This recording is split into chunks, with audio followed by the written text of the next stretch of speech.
বাংলা জ্ঞান জেপি। শোনো প্রিয়, শ্রীকৃষ্ণের মতো সর্বশক্তিমান ভগবানের মৃত্যু একজন সাধারণ ব্যাধের হাতে কেন হলো? কেন তিনি নিজেই সেই মৃত্যুকে গ্রহণ করলেন? এটা কি শুধু একটি ঘটনা, নাকি এর পিছনে লুকিয়ে আছে গভীর কর্মফল? আজকের এই বিষয়ে শ্রীকৃষ্ণের মৃত্যু এক ব্যাধের হাতে কেন? মাগো, আমরা সবাই জানি ভগবান কিছুই অকারণে করেন না। তার প্রতিটি লীলার পিছনে থাকে একটা গভীর শিক্ষা, একটা গোপন সত্য। চলুন যাই মহাভারতের সেই সময়। কুরুক্ষেত্রের যুদ্ধ শেষ হয়ে গেছে, ধ্বংসস্তূপে পরিণত হয়েছে কুরু বংশ। চারিদিকে শুধু কান্না, শোক, বিচ্ছেদ।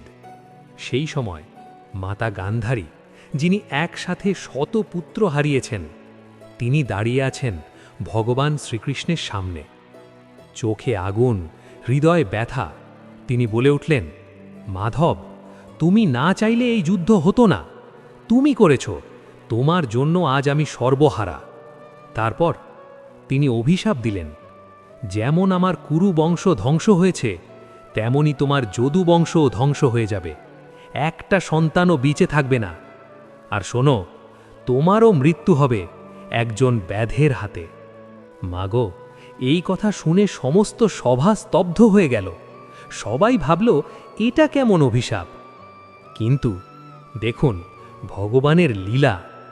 শ্রীকৃষ্ণ রাগ করলেন না, প্রতিবাদ করলেন না, বরং তিনি শান্তভাবে বললেন, মা, তোমার বাক্যই সত্য হবে।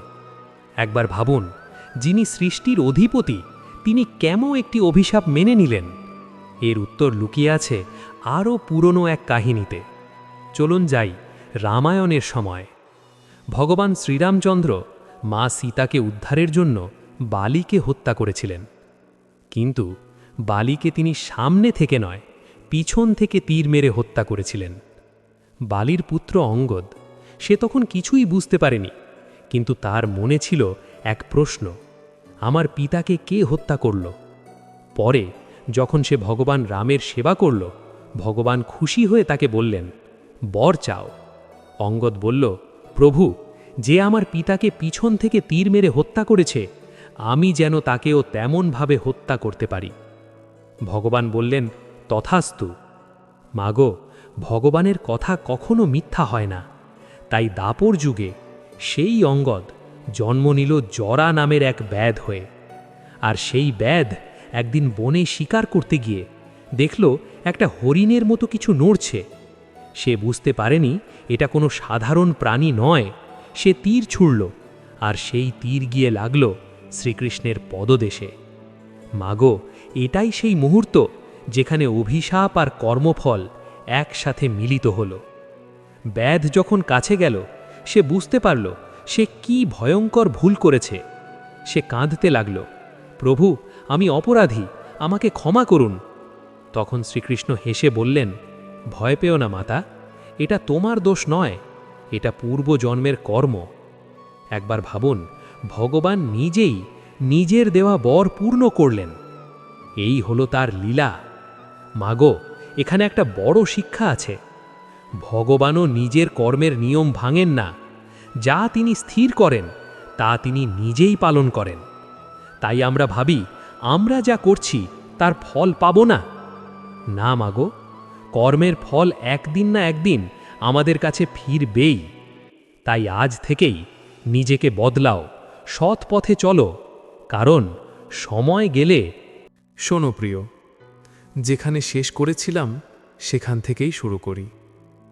ভগবান শ্রীকৃষ্ণ মাতা গান্ধারীর অভিশাপ নিঃশব্দে গ্রহণ করলেন। কিন্তু মাগো, ভগবানের লীলা কখনো হঠাৎ ঘটে না। সব কিছুই তিনি আগে থেকে সাজিয়ে রাখেন। এবার চলুন যাই দ্বারকার সেই সময়ে।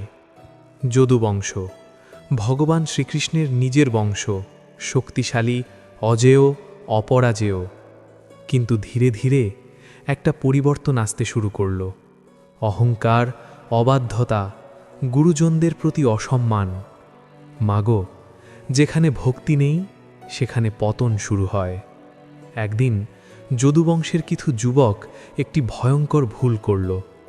তারা এক ছেলেকে মেয়ের সাজে সাজিয়ে তার পেটে একটি লৌহ দণ্ড বেঁধে নিয়ে গেল কিছু মহর্ষিদের কাছে। তারা হাসতে হাসতে বলল, হে মুনি, বলুন তো এর গর্ভে ছেলে হবে না মেয়ে? মাগো, মহর্ষিরা সব বুঝলেন। তারা রাগে বললেন, এটা কোনো সন্তান নয়, এই লৌহ দণ্ড থেকেই জন্ম নেবে তোমাদের বংশ ধ্বংসের কারণ। এই কথা শুনে সবাই ভয় পেয়ে গেল। তারা সেই লৌহ দণ্ডটি নিয়ে শ্রীকৃষ্ণের কাছে গেল। কৃষ্ণ বললেন, এটাকে গুঁড়ো করে সমুদ্রে ফেলে দাও। তারা তাই করল। কিন্তু মাগো, ভাগ্যের খেলা দেখুন, যতই গুঁড়ো করা হলো সেই গুঁড়ো গিয়ে পড়ল সমুদ্রের তীরে। সেখানে জন্ম নিল নলখ্যাগড়ার বন, আর সেই গুঁড়োর একটা ছোট অংশ ফেলা হলো জলে। একটা মাছ সেটাকে গিলে ফেলল। পরে সেই মাছ ধরা পড়ল এক ব্যাধের হাতে। মাছের পেট কেটে সে পেল সেই লৌহ টুকরো, আর সেটা দিয়েই তৈরি করল একটি তীর। মাগো, সব কিছু ধীরে ধীরে একটা জায়গায় গিয়ে মিলছে। এদিকে প্রভাস তীর্থে যদুবংশের সবাই একত্র হল। প্রথমে আনন্দ, তারপর কথা কাটাকাটি, তারপর হাতাহাতি, তারপর যুদ্ধ। মাগো, যে নলখাগড়ার বন জন্মেছিল সেই গাছগুলোই হয়ে উঠল অস্ত্র। একজন আরেকজনকে আঘাত করতে লাগল। ভাই ভাইকে মারছে, বন্ধু বন্ধুকে মারছে। এভাবেই পুরো যদুবংশ ধ্বংস হয়ে গেল, একটাও বাঁচল না। মাগো, মাতা গান্ধারীর অভিশাপ সত্যি হয়ে গেল। এবার সব শেষ করে ভগবান শ্রীকৃষ্ণ একলা বসে আছেন একটি বনের মধ্যে শান্তভাবে। তিনি জানেন তার সময় এসে গেছে। এদিকে সেই ব্যাধ জড়া শিকার করতে বেরিয়েছে। সে দূর থেকে দেখল একটা হরিণের মতো কিছু নড়ছে। সে লক্ষ্য করল, তীর ছুঁড়ল, আর সেই তীর গিয়ে লাগল শ্রীকৃষ্ণের পদদেশে।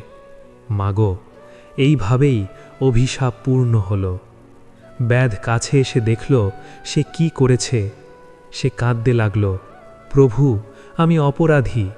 কৃষ্ণ বললেন, না, এটা তোমার দোষ নয়, এটাই নিয়ম, এটাই কর্মফল। মাগো, এই লীলা আমাদের কি শেখায় জানেন?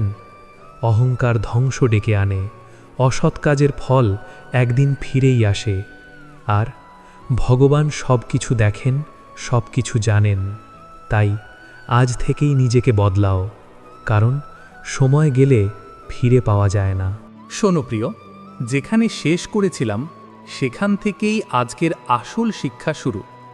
শ্রীকৃষ্ণের পদে তীর লাগল একজন সাধারণ ব্যাধের হাতে। কিন্তু মাগো, এটা কি শুধু মৃত্যু? না, এটা এক মহালীলা। একবার ভাবুন, যিনি মৃত্যুকে সৃষ্টি করেছেন তাকে কি কেউ হত্যা করতে পারে?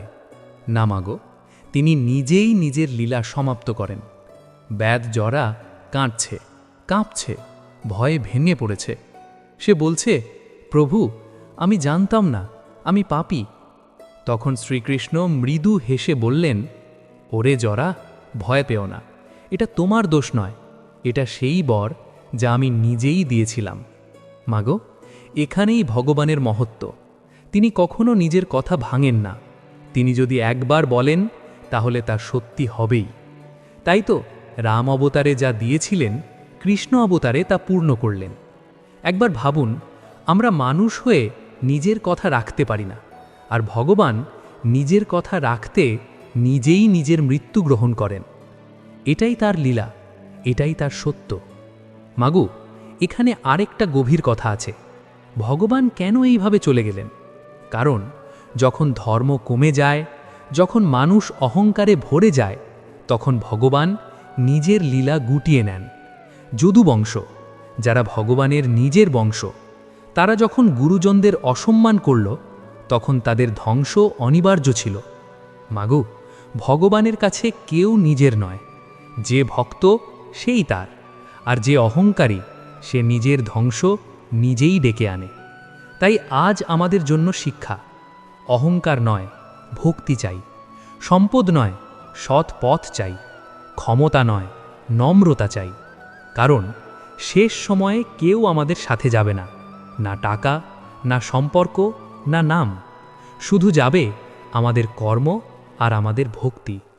মাগো, আজ আমরা সবাই ব্যস্ত সংসারে, মায়ায়, কিন্তু একবার ভেবে দেখুন, এই জীবন কত দিনের? আজ আছি, কাল নেই। কিন্তু যার নাম নিলে মুক্তি মেলে, তার কথা আমরা ভুলে যাই। শ্রীকৃষ্ণ শেষ সময়েও হাসি মুখে ছিলেন, কোনো দুঃখ নেই, কোনো ভয় নেই, কারণ তিনি জানেন সবই লীলা। তাই বলি, জীবনকে সহজভাবে নাও, ভগবানের ওপর ভরসা রাখো। যা হচ্ছে সব ভালো জন্যেই হচ্ছে, আর যা হবে তাও ভালোই হবে। মাগো, শেষে একটা কথা বলি, কর্ম করো, ফল ভগবানের হাতে ছেড়ে দাও। এই একটাই মন্ত্র যা জীবন বদলে দিতে পারে। শোনো প্রিয়, আজকের এই অংশটা খুব মন দিয়ে শুনবেন, কারণ এখানে আছে জীবনের সবচেয়ে বড় সত্য। আমরা সবাই জানি শ্রীকৃষ্ণ চলে গেছেন, কিন্তু একটা প্রশ্ন, তিনি কি সত্যিই চলে গেছেন? না মাগো, ভগবান কখনো কোথাও যান না। তিনি আছেন, আমাদের মধ্যেই আছেন, কিন্তু আমরা তাকে অনুভব করতে পারি না। কেন পারি না জানেন? কারণ আমরা মায়ায় ডুবে আছি। মাগো, এই মায়ার জগৎ খুবই অদ্ভুত। যতক্ষণ তোমার কাছে টাকা আছে, মান আছে, ক্ষমতা আছে, সবাই তোমার। কিন্তু যেদিন তুমি দুর্বল হয়ে পড়বে, সেদিন সবাই দূরে চলে যাবে। এইটাই সত্য। তাই ভগবান বারবার বলেছেন, এই সংসার তোমার নয়, সব কিছু ছেড়ে একদিন চলে যেতে হবে। কিন্তু আমরা ভুলে যাই। আমরা ভাবি এই বাড়ি আমার, এই টাকা আমার, এই মানুষগুলো আমার। কিন্তু মাগো, শেষ সময়ে কেউ তোমার হবে না, শুধু একজন থাকবে, শ্রীকৃষ্ণ, যাকে তুমি হয়তো সারা জীবন ডাকোনি, কিন্তু শেষ মুহূর্তে তিনিই তোমার পাশে থাকবেন। তাই আজ থেকেই নিজেকে প্রশ্ন করো, আমি কি করছি? আমি কি শুধু সংসারের জন্য বেঁচে আছি, নাকি আমার জীবনের কোনো আসল উদ্দেশ্য আছে? মাগো, মানুষ জন্ম পাওয়া খুব কঠিন। ৮৪ লক্ষ যোনি পেরিয়ে আমরা এই মানব জন্ম পেয়েছি। কেন পেয়েছি? শুধু খাওয়া, ঘুমানো, টাকা রোজগার করার জন্য? না মাগো, এই জন্ম পেয়েছি ভগবানকে জানার জন্য, ভগবানকে পাওয়ার জন্য। কিন্তু আমরা সেই কাজটাই ভুলে গেছি।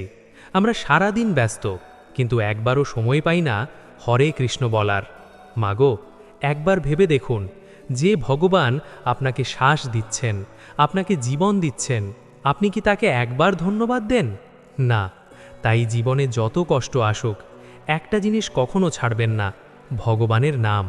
কারণ এই নামই আপনাকে রক্ষা করবে, এই নামই আপনাকে শান্তি দেবে, এই নামই আপনাকে মুক্তি দেবে। মাগো, শ্রীকৃষ্ণ শেষ সময়ে কিছুই নিয়ে যাননি, না রাজত্ব, না ধন, না বংশ, শুধু রেখে গেছেন তার শিক্ষা, তার নাম, তার ভক্তি।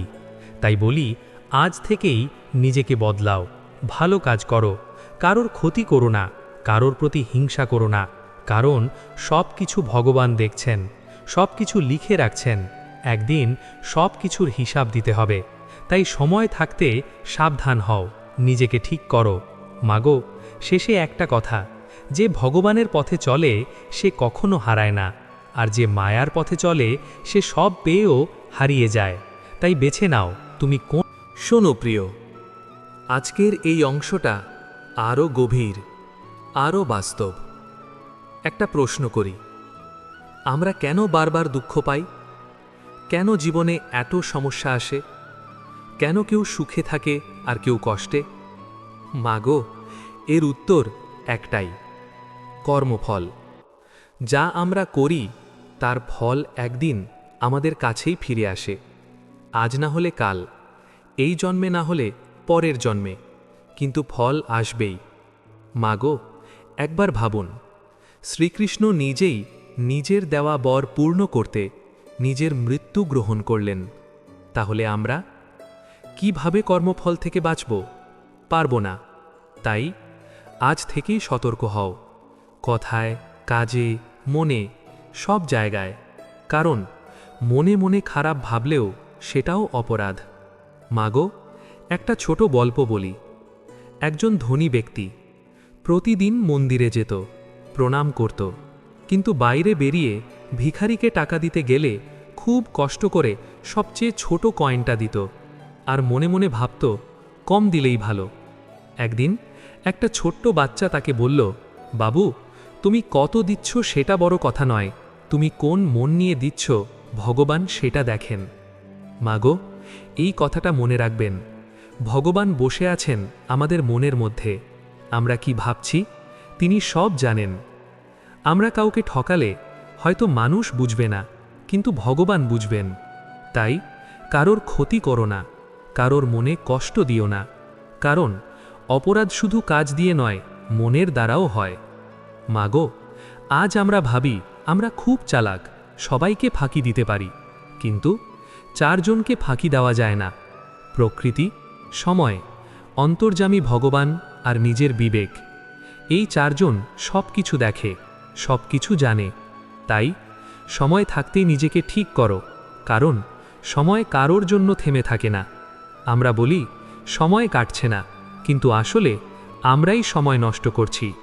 মাগো, এই জীবন খুব ছোট, আজ আছি কাল নেই, কিন্তু আমরা এমনভাবে বাঁচি যেন আমরা চিরকাল থাকব। এই ভুলটা করো না।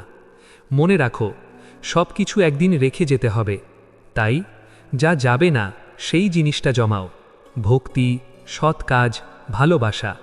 মাগো, শেষে একটা কথা, তুমি যদি ভগবানকে এক পা এগিয়ে যাও, তিনি তোমার দিকে 100 পা এগিয়ে আসবেন। তাই আজ থেকেই একটু সময় দাও, তার নাম নাও, তার কথা ভাবো, দেখবে জীবন বদলে যাবে। হরে কৃষ্ণ। শোনো প্রিয়, এই যে বলছিলাম সব কিছু একদিন রেখে যেতে হবে, এই কথাটা আমরা সবাই জানি, কিন্তু মাগো, আমরা কি সত্যি এটা বিশ্বাস করি? যদি সত্যি বিশ্বাস করতাম, তাহলে এত অহংকার থাকতো, এত হিংসা থাকতো, এত লোভ থাকতো না। মাগো, আমরা জানি কিন্তু মানি না, এইটাই আমাদের সবচেয়ে বড় ভুল। আমরা ভাবি এই জীবনটাই সব, এই শরীরটাই সব, কিন্তু একবার চোখ বন্ধ করে ভাবুন, আজ যদি এই শ্বাসটা বন্ধ হয়ে যায়, কি থাকবে? টাকা থাকবে? মান থাকবে? না মাগো, কিছুই থাকবে না। শুধু থাকবে তোমার কর্ম আর তোমার আত্মা। তাই ভগবান বলেছেন, শরীর নশ্বর, আত্মা অমর। মাগো, আমরা সারাদিন শরীরের জন্য দৌড়াই, কিন্তু আত্মার জন্য একটুও সময় দিই না। এই জন্যই মন শান্ত থাকে না, এই জন্যই সব কিছু পেয়েও শূন্য লাগে, কারণ আসল জিনিসটা আমরা ভুলে গেছি, আসল সম্পর্কটা ভুলে গেছি, ভগবানের সাথে সম্পর্ক। মাগো, এই সম্পর্কটা যদি তৈরি হয়, তাহলে একা লাগবে না, ভয় লাগবে না, কষ্ট থাকলেও মনে শান্তি থাকবে। তাই বলি, সংসার করো, সব দায়িত্ব পালন করো, কিন্তু ভগবানকে ভুলে যেও না, কারণ শেষ সময়ে তিনিই একমাত্র ভরসা। হরে কৃষ্ণ। শোনো প্রিয়, এই যে বলছিলাম শেষ সময় ভগবানই একমাত্র ভরসা, কিন্তু একটা কথা বলো, আমরা কি সত্যি তাকে বিশ্বাস করি? না মাগো, আমরা বিশ্বাস করি টাকা, মানুষ, নিজের শক্তি। আর যখন সব ভেঙে যায়, তখন বলি, হে ভগবান। মাগো, ভগবানকে শুধু কষ্টের সময় মনে করো না, সুখের সময়ও তাকে মনে রাখো, কারণ যে সুখে ভগবানকে ভুলে যায়, সে দুঃখে ভগবানকে খুঁজে পায় না। আমরা ভাবি আমার এত বন্ধু আছে, আমার পরিবার আছে, আমার আপনজন আছে, কিন্তু সত্যিটা কি জানো? সময় বদলালে মানুষও বদলে যায়। আজ যারা পাশে আছে, কাল তারা নাও থাকতে পারে। মাগো, এই পৃথিবীতে সব কিছু পরিবর্তনশীল, শুধু একজনই অপরিবর্তনীয়, ভগবান। তিনি কখনো বদলান না। তুমি তাকে ডাকো বা না ডাকো, তিনি তোমার সাথেই আছেন। তাই বলি, ভরসা যদি করতেই হয়, তাহলে ভগবানের ওপর করো, মানুষের ওপর নয়, কারণ মানুষ পরিস্থিতি দেখে বদলে যায়, কিন্তু ভগবান তোমার হৃদয় দেখে তোমার পাশে থাকেন। তাই আজ থেকেই ভগবানের সাথে সম্পর্ক গড়ে তোলো, তার নাম নাও, তার উপর বিশ্বাস রাখো, দেখবে জীবনটা অনেক সহজ হয়ে যাবে। শোনো প্রিয়, এই যে বলছিলাম শেষ সময় ভগবানই একমাত্র ভরসা, কিন্তু একটা কথা বলো, আমরা কি সত্যি তাকে বিশ্বাস করি? না মাগো, আমরা বিশ্বাস করি টাকা, মানুষ, নিজের শক্তি। আমরা ভাবি এই মানুষটা আমার, এই সম্পর্কটা সারা জীবন থাকবে, এই বন্ধুত্ব কখনো ভাঙবে না। কিন্তু সময় এলে দেখবে সব বদলে গেছে। মাগো, সময় বদলালে মানুষও বদলে যায়। আজ যারা তোমার পাশে দাঁড়িয়ে আছে, কাল তারাই হয়তো মুখ ফিরিয়ে নেবে। কারণ এই পৃথিবীর সম্পর্ক স্বার্থের ওপর দাঁড়িয়ে থাকে। যতদিন তুমি দিতে পারো ততদিন সবাই তোমার। যেদিন তুমি দিতে পারবে না সেদিন তুমি একা। এইটাই বাস্তব, এইটাই কঠিন সত্য। আর আমরা এই সত্যটা বুঝতে পারি না। আমরা ভুল মানুষকে আঁকড়ে ধরি, ভুল জিনিসে ভরসা করি, আর শেষে কষ্ট পাই। মাগো, এই পৃথিবীতে সব কিছু পরিবর্তনশীল। টাকা বদলায়, মানুষ বদলায়, পরিস্থিতি বদলায়, মন বদলায়, কিন্তু একজন কখনো বদলান না, ভগবান। তুমি তাকে ডাকো বা না ডাকো, তিনি তোমার পাশে আছেন। তুমি তাকে ভুলে যাও, তবুও তিনি তোমাকে ভুলে যান না। তুমি পাপ করো, তবুও তিনি তোমার জন্য অপেক্ষা করেন। এইটাই তার ভালোবাসা, এইটাই তার করুণা। মাগো, আমরা মানুষ হয়ে একটু ভুল হলেই সম্পর্ক ভেঙে দিই, কিন্তু ভগবান হাজার ভুলের পরেও তোমাকে ছেড়ে যান না। তাই বলি, ভরসা যদি করতেই হয় তাহলে ভগবানের উপর করো, মানুষের উপর নয়। কারণ মানুষ পরিস্থিতি দেখে বদলে যায়, কিন্তু ভগবান তোমার হৃদয় দেখে তোমার পাশে থাকেন। তুমি যদি এক পা এগিয়ে যাও, তিনি 100 পা এগিয়ে আসেন। তুমি যদি একবার সত্যি মন থেকে ডাকো, তিনি তোমার সামনে এসে দাঁড়াবেন। মাগো, আজ আমরা ভগবানকে দূরে খুঁজি, মন্দিরে খুঁজি, তীর্থে খুঁজি, কিন্তু তিনি কোথায় জানো? তোমার হৃদয়ের মধ্যেই। তাই বাইরে নয়, নিজের ভিতরে তাকাও, নিজের মনকে পরিষ্কার করো, নিজের চিন্তাকে পবিত্র করো, তাহলেই অনুভব করতে পারবে ভগবান সব সময় তোমার সাথে আছেন। তাই আজ থেকেই ভগবানের সাথে সম্পর্ক গড়ে তোলো, তার নাম নাও, তার উপর বিশ্বাস রাখো, তার কাছে নিজের মন খুলে বলো। দেখবে জীবনটা ধীরে ধীরে বদলাতে শুরু করেছে। কষ্ট থাকবে, সমস্যা থাকবে, কিন্তু তুমি ভেঙে পড়বে না। কারণ তুমি জানবে তুমি একা নও, ভগবান তোমার সাথে আছেন। শোনো প্রিয়, এই যে বলছিলাম, ভগবান সব সময় আমাদের সাথে আছেন, কিন্তু আমরা তাকে অনুভব করতে পারি না। কেন জানো? কারণ আমাদের মনটা অস্থির, লোভে ভরা, হিংসায় ভরা, অহংকারে ভরা। মাগো, যে মনে এত অশান্তি, সেই মনে কি ভগবান বাস করতে পারেন? না। তাই প্রথমে নিজের মনটাকে শান্ত করতে হবে, নিজের ভিতরটা পরিষ্কার করতে হবে। কারণ ভগবান বাইরে নয়, ভগবান ভিতরে। তুমি যদি নিজের ভিতরটা পরিষ্কার করো, তাহলেই তাকে অনুভব করতে পারবে। মাগো, আজ আমরা সবাই দৌড়াচ্ছি, কিন্তু জানি না কোথায় যাচ্ছি।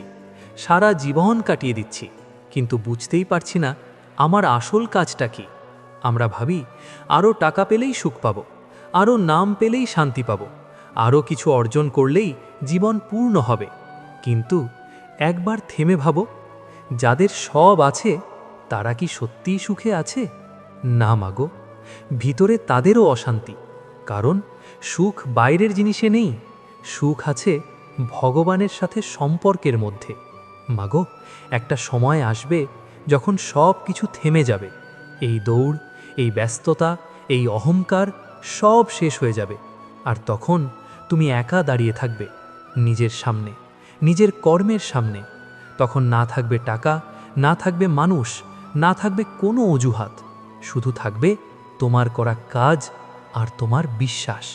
তাই আজ থেকেই নিজেকে তৈরি করো, ভগবানের দিকে ফিরে যাও, তার নাম নাও, তার পথ অনুসরণ করো।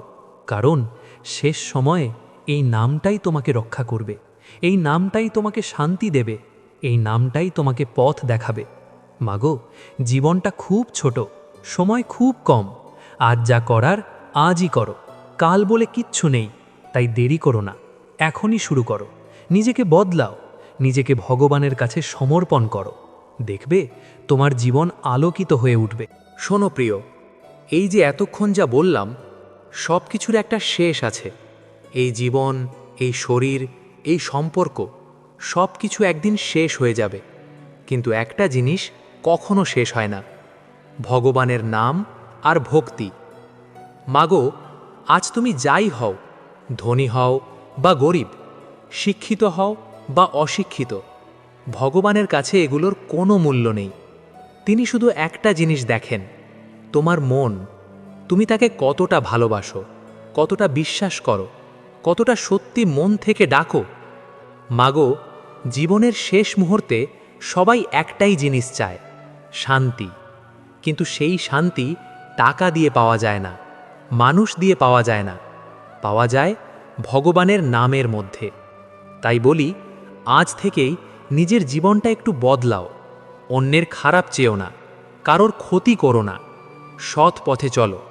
আর প্রতিদিন একবার হলেও ভগবানের নাম নাও। দেখবে তোমার জীবন ধীরে ধীরে বদলাতে শুরু করেছে।